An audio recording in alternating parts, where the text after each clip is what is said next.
Welcome to Channel 17, the Town of Colonie Government Channel.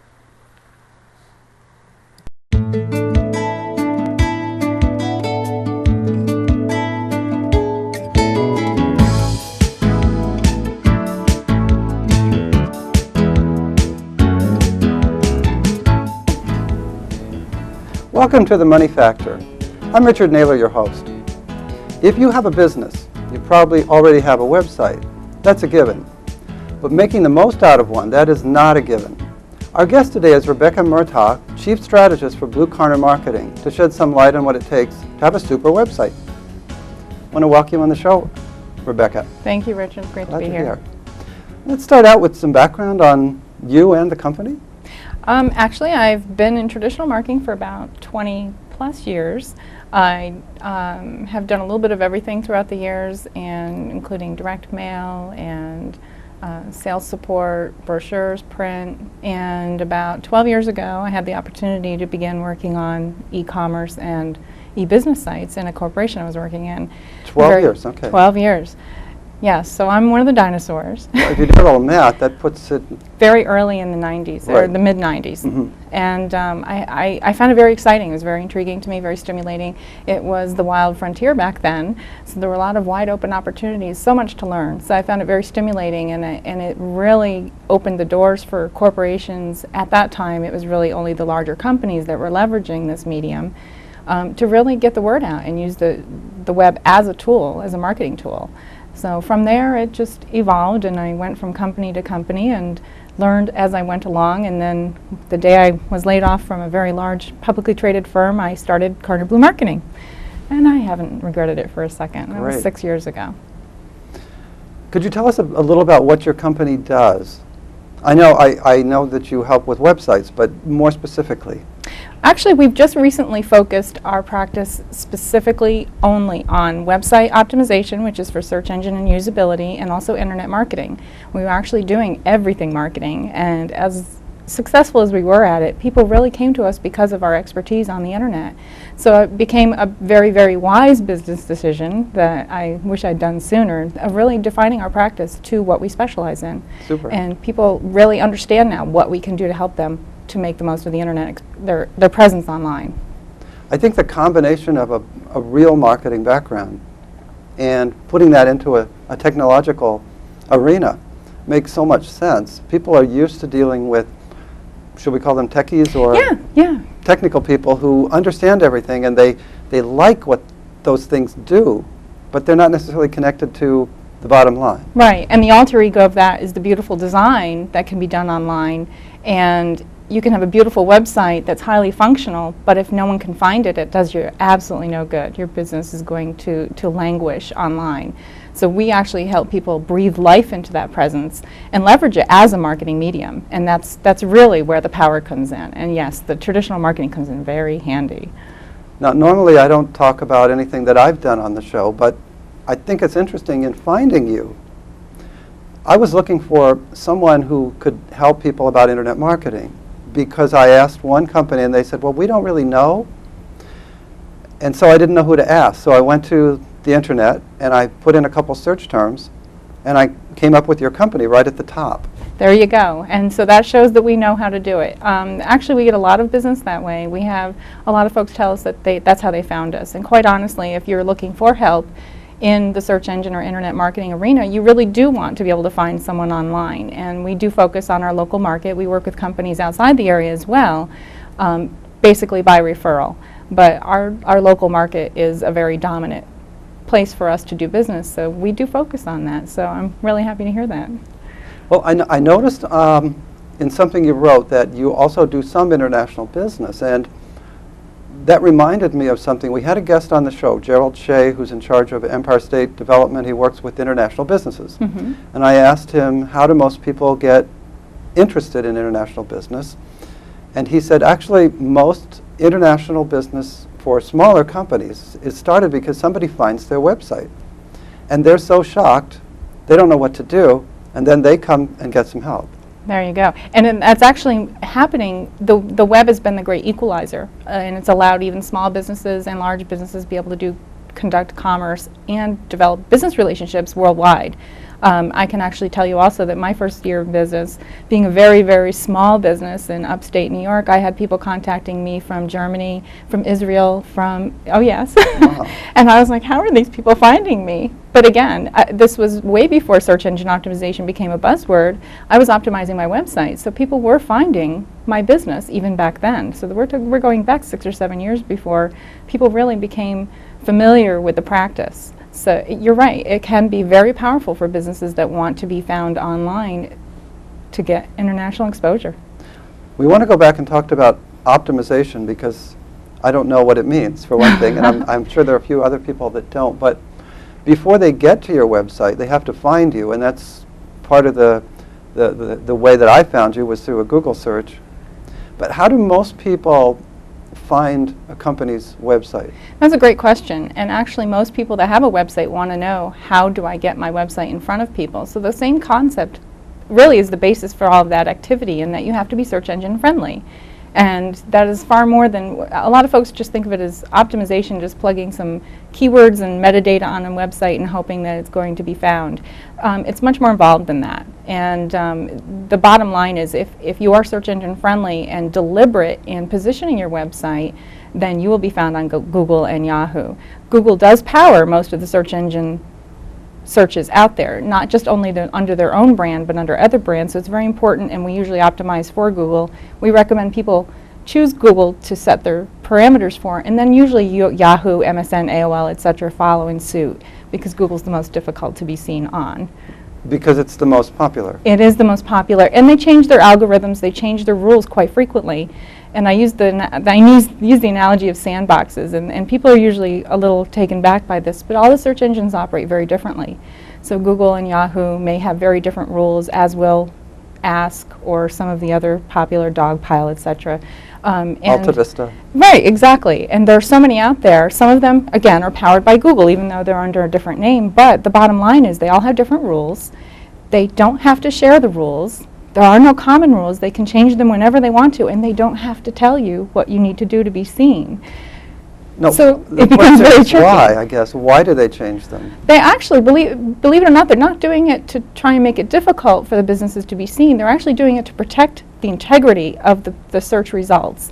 And once you understand that there are people out there abusing, once you've been successful in achieving visibility and you find that people are finding ways to work through the algorithms and maybe spoof off of results and pushing out inaccurate findings that are really very unethical, that Google has to do this. They do it for protection, and their ultimate goal is producing the best possible return to the user, you. So if you were looking for a company, that you would find the best possible results. So they're really doing it for your protection, even though it's very challenging for a business to overcome that. Could we talk a little more about the process of how do you get to be the top dog on Google search? It has to be very methodical, quite honestly. Like I said, it's much more than just throwing some keywords on there. Actually, every business we've ever worked with has been using the wrong keywords. And that's a very interesting concept, is that most businesses don't understand the difference between the way they see their business and the way that their customer base will see their business. Now that sounds like basic marketing. It is. There you go. And so really a lot of those methodologies do translate online very beautifully. But you really have to understand where to look to find the resources. How do you position yourself competitively? And again, it's a lot of the same. How do you differentiate yourself in the market? What's your value proposition? And what's your call to action? So a lot of the same practices do apply online. You just have to be really methodical, and then you have to implement it throughout the site. So I guess could you give some tips about it?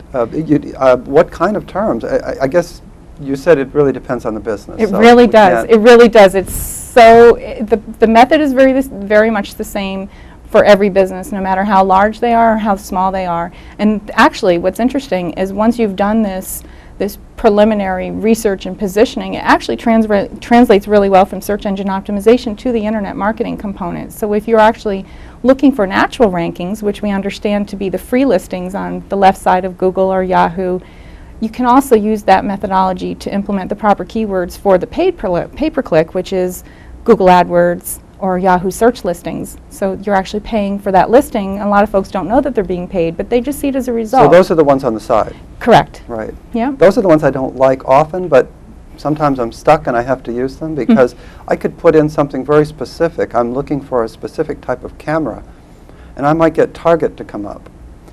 But you click Target and you go to the Target website. Yes. Help. Yes. and that means that their whole site has not been, they haven't optimized the page with that particular product or model number, but they may know that you're looking for that product, so they've listed, so that's one of the products that they know they want you to be able to find on their site, so they've paid for the listing for you to find that product. But I don't bother then to do another search. Right. Because I'm thinking, why am I here? Right. Well, and that's why it's really important from a business perspective to make sure you are optimized, because you don't have a lot of time when someone's online looking for you. You literally have seconds. And if you don't appear on the top, usually page 1 is about as far as most people go, really. I'll go 8. 70 or 80% of the people will stop after page 1. If they haven't found it, they're either going to go look on the right-hand column, like you said, for the paid advertisements, or they're going to try another search term. Right. And that's how you really have to understand what people are, how they're looking for you, so you know how to pop up in front of them. And then you implement it throughout the site. And, like I said, the internet marketing as well. So it can actually be orchestrated quite beautifully, but you really have to be deliberate and manage it very proactively. Is there a geographic part to that? Because when I was looking for you, I didn't just put in internet marketing. I would have gone all over. You would have seen the entire world, actually. Right. So I put in some local term. I don't know what it was. Capital District, area code 518. I don't know what I put in, but Very important for local businesses, regional businesses, state businesses.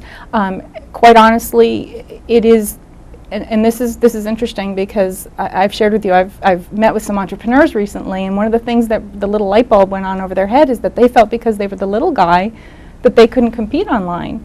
And what they don't understand is, as a smaller regional business, you have a much stronger opportunity to get in front of your audience if you're doing it correctly. You can do it very inexpensively.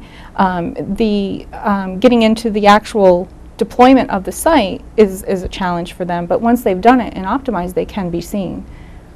now when you say optimize, I guess it's a good time to go back to that big word. Yes. It means good, but what does it mean in terms of a website? There are two kinds of optimization. One is the usability and the return on investment, but that usually comes after you get the traffic to the site. So the Right. first thing you have to do is the search engine optimization. Okay. And that actually goes into the various components of the site. Once you've done your keyword search, you can actually implement that through every part of the site, every part of the structure of the site, and So the it's not content. just page 1. It's not. No. Index is very important. Index is what we call your home page. Right. So your home page is very important to Google and the search engines, and what is on there is very important. But without all of the proper pages and the content beneath it, you're not validating yourself to Google every time someone clicks on your website. And if you are optimized throughout, you're validating yourself and you will creep up the rankings. So when I searched today looking for how many people use the internet, and I ended up on a site that wasn't the homepage of something, it was down a couple layers, they did that on purpose. Exactly. Exactly. And if you really want to get really specific, you could actually put a term in. If it's a question you have, or if it's something that you've heard, you can put it in quotes, and you might very well come up with articles with that phrase exactly in there. So again, content is very, very important in search engine optimization, and a lot of folks forget about that. Well, there's something like 3 billion people on the planet, and we're able to pull up a company on a website on the first try. It sounds impossible. I mean, how do you do it? It's an amazing concept. But again, you know, it's just it's a matter, the more words you put into a search term, the more you qualify the result. A lot of folks learn that by trial and error. As a consumer, you might look for a lawnmower, but you're going to see everything from lawnmower repair to lawnmower sales to lawnmower oil. you know? Right. So you have to, then you learn, okay, well, I'm looking for lawnmower repair. So you learn by trial and error to begin to add words to and those are the words as a business that you have to learn to match. So it becomes it defines you. So you're starting from the world and narrowing it down to exactly what it is that you're looking for. So as a business, you have to come from the other direction. So you optimize your website, which means you look at your products first, or you look at the website first? Where do you start? It really depends on the business. Some businesses are really service-oriented. Some have a concept or a membership that they're promoting, so they're really looking for a particular lifestyle user. So it really doesn't have anything to do with an object. It has something more to do with an an affinity to either a lifestyle or an age group or a specific demographic. But when you're getting into retail, then you're looking for specific buyer groups. Right. So it really varies by industry what kind of business you're in. If you're a professional services industry, then you have a much more unique way to position yourself. Does anybody do multiple faces of a website? I was just thinking now, a teenager might think one way, and an old geezer like me might think of a different way. I'm looking for a camera. Would there be two different ways to sell that camera? There could be, and usually it's done within the context of a site. You really want to try to avoid duplicating, because Google is actually becoming very sensitive to that because of some of the folks that are kind of breaking the rules and making it confusing for you and I to find valid results on the search engines. And I've noticed if you're on the web a lot like I am, you see some of these problems surfacing, and they're beginning to address that. So a lot of the buzz is that they're moving in that direction to minimize some of that behavior. But it's usually done in the context of the site. You don't want to ever have two duplicate pages with different keyword terms, because you're not validating. Google's going to realize that you're trying to trick them. Okay. And they don't like to be tricked. They'll blacklist you. So I guess you have to come up with something clean. Yes. You're really selling the product. Maybe it's better not to lean on some aspect of personality when you're looking to sell a product. Usually not, unless there's something going on, if there's some other portal, or if there's some way that the product is being presented. For example, if it's presented on YouTube, or if it's something that is being maybe strategically marketed by another partner, then you would try and integrate into that behavior, or into that group. But typically, you want to try and stay as autonomous as possible so that you receive more traffic that way. There's an impossible amount of subjects that we could talk about today. And I know you said you had a 3-hour class yesterday, right. and we have a 30-minute program. Right. Maybe we want to make sure we cover some of the main things, and then we can jump back. Absolutely. What are some of the big things that people are doing today that maybe we all have a website, but we hear these things and we're not too sure if that's for us or not? Do I need a blog? Do I need a viral market? Am I going to sneeze after I have one? Well, the good news is that viral marketing won't give you a cold. That's good.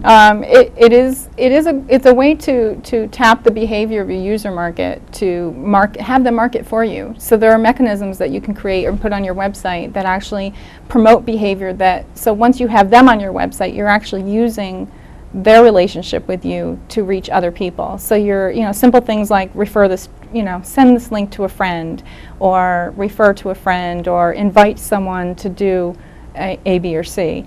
Those are ways that you can introduce viral marketing in a very simple way on a website.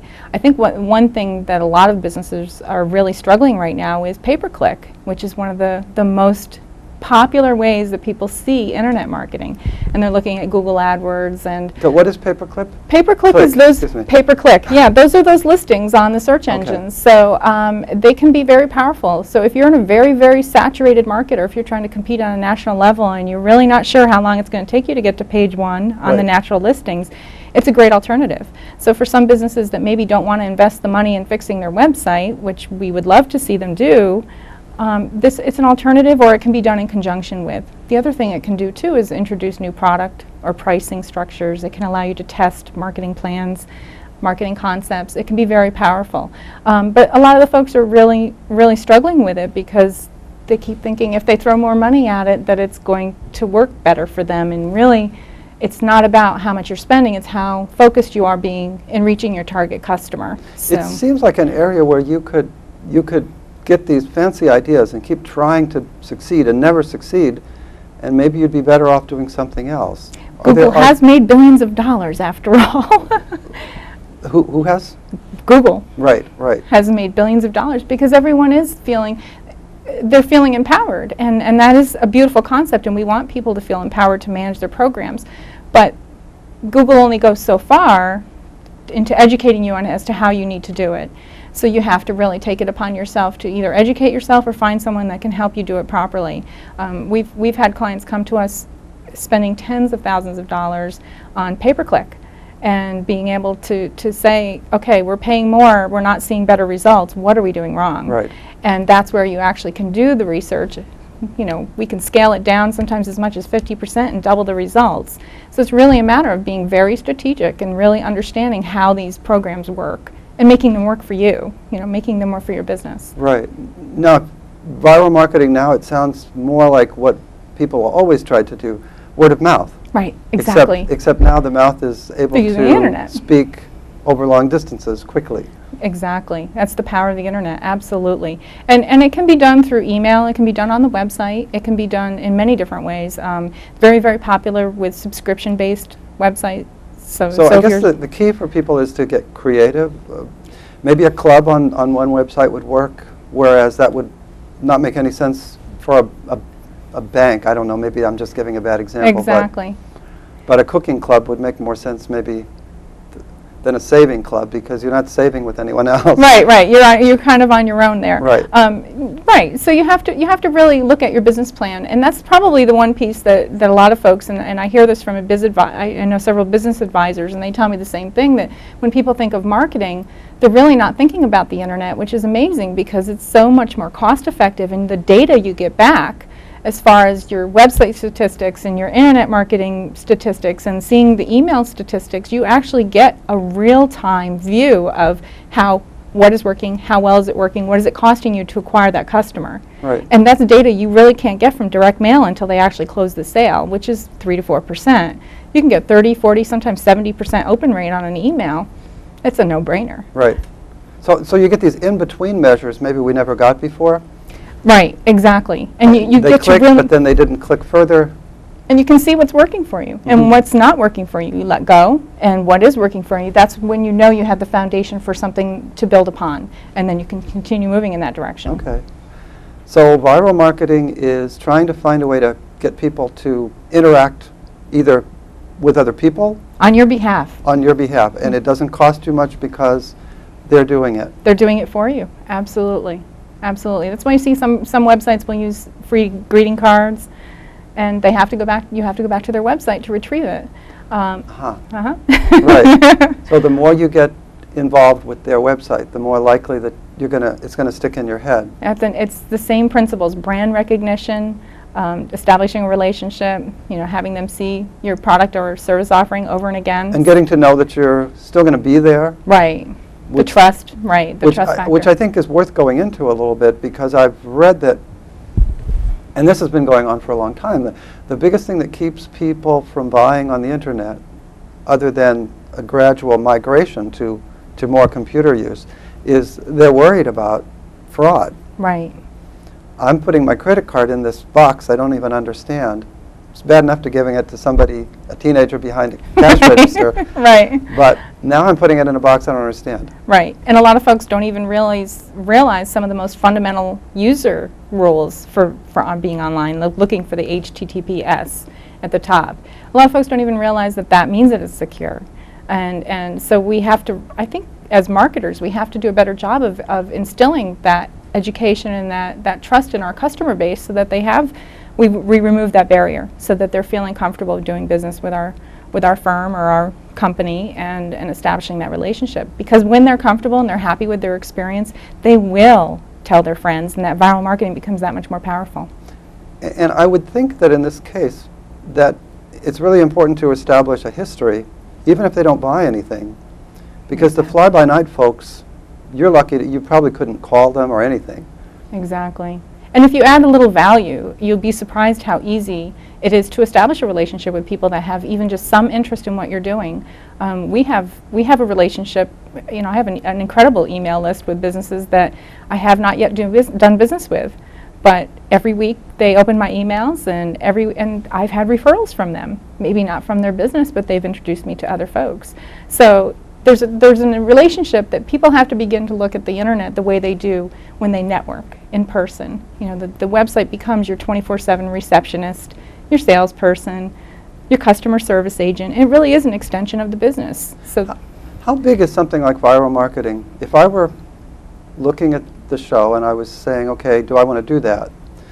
How does somebody know that they're ready for that? Maybe their website is lousy, and thinking about that would be jumping ahead of the cart, so to speak. right, and everyone's website is a little different. It's amazing to see the great variance between what businesses have. Some folks are still operating on the sites that they built 4 or 5 years ago.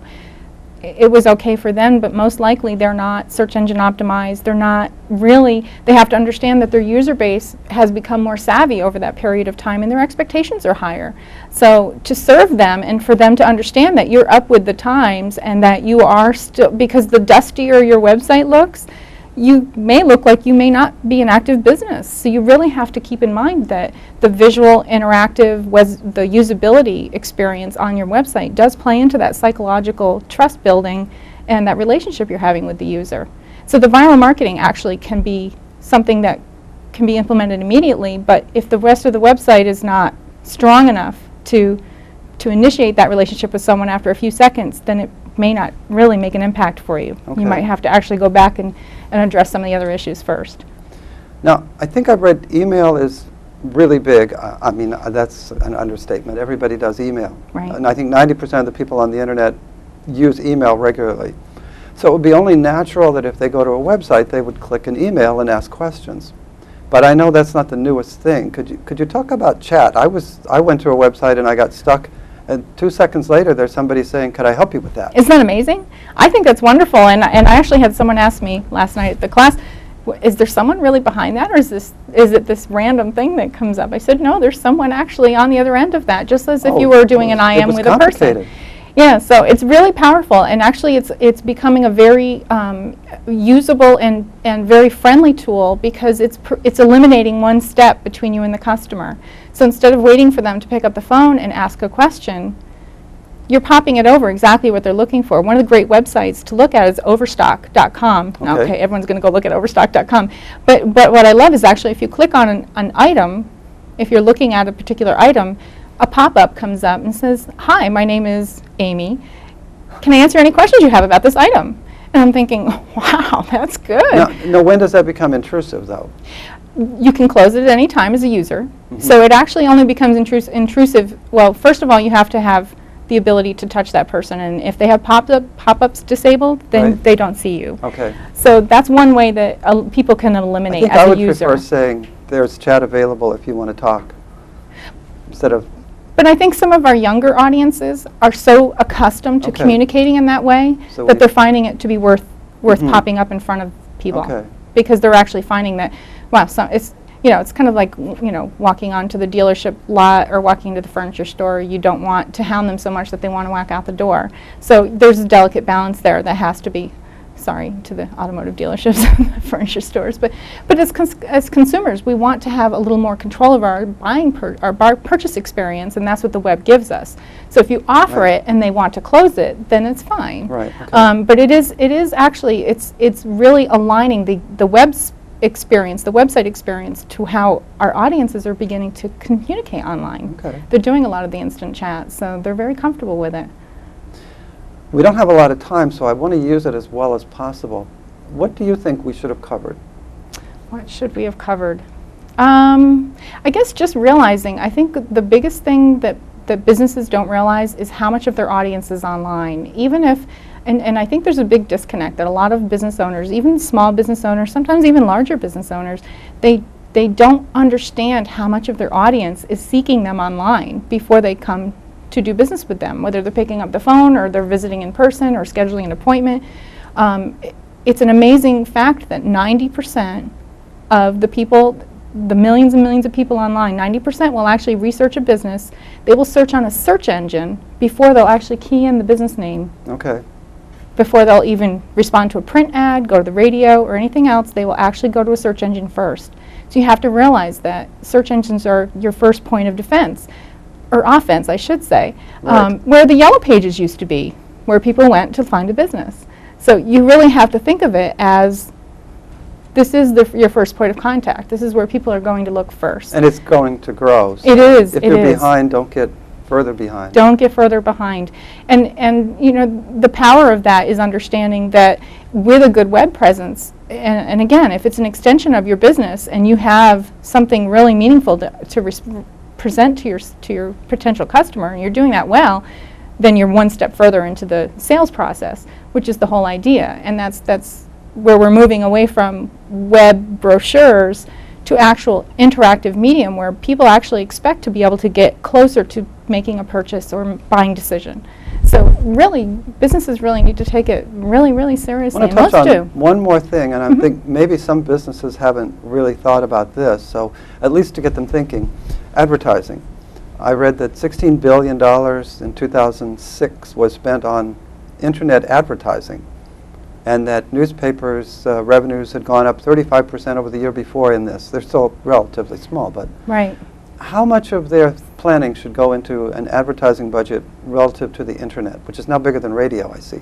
Yes, and what's interesting now, and actually radio is beginning to move into that space as well because they're doing streaming. So they're on the tail of the newspaper industry, and the newspaper industry has had to do that because people are reading the news online more than they're opening the paper. So again, you see all this convergence of this behavior. People are living and breathing on the internet. The advertising is being spent online, and we actually really stress with our businesses, you know, whether they're friends or their clients or just acquaintances, we really encourage them to invest their money in interactive medium like the web. If you're going to use, and I don't want to offend the Yellow Pages, but if rather than putting a large display ad in the Yellow Page book, give them the URL, send them to your website, so you can really start having an interactive dialogue with your potential customer, and they can learn more about you than they can in that little space in a book that they might pick up. Yellow Pages are also going online, so they're actually Right. going out and doing keyword search terms as well, which puts you again in the Yellow Page website, so you're not really, if someone keys in a keyword term and they end up with your result, you're actually in the context of your competitors. Whereas if you're doing your own, I you see. come up as your own business. Right. So Not next to all the other hardware stores. and exactly, clubs and yeah. So Yellow Pages, really, they want to drive the traffic to the Yellow Page so they can say they get millions of hits. So you want to be there, but Be you'd there on rather your they own. found you somewhere else. Exactly. Right. Yeah, you really want to be keyword search term sensitive and be right there when they're looking for you. I think we're just about out of time. I and told you feel there was a like lot. It's just too much. It's, There it's is, like it's a lot. dipping our feet in the water. Mm-hmm. It's an exciting field, and I love it for that reason. Well, it certainly brings home the point that marketing is marketing, and we need to be able to speak computers and internet now as part of our marketing vocabulary. Absolutely. Thank you for being on Oh, here. my I pleasure. Thank may you. want to ask you back for talking about more advertising or something. Love it, love it. It'd be great. Great. And I want to thank everybody for watching today. Hope you enjoyed the show, and hope you join us next time. Take care.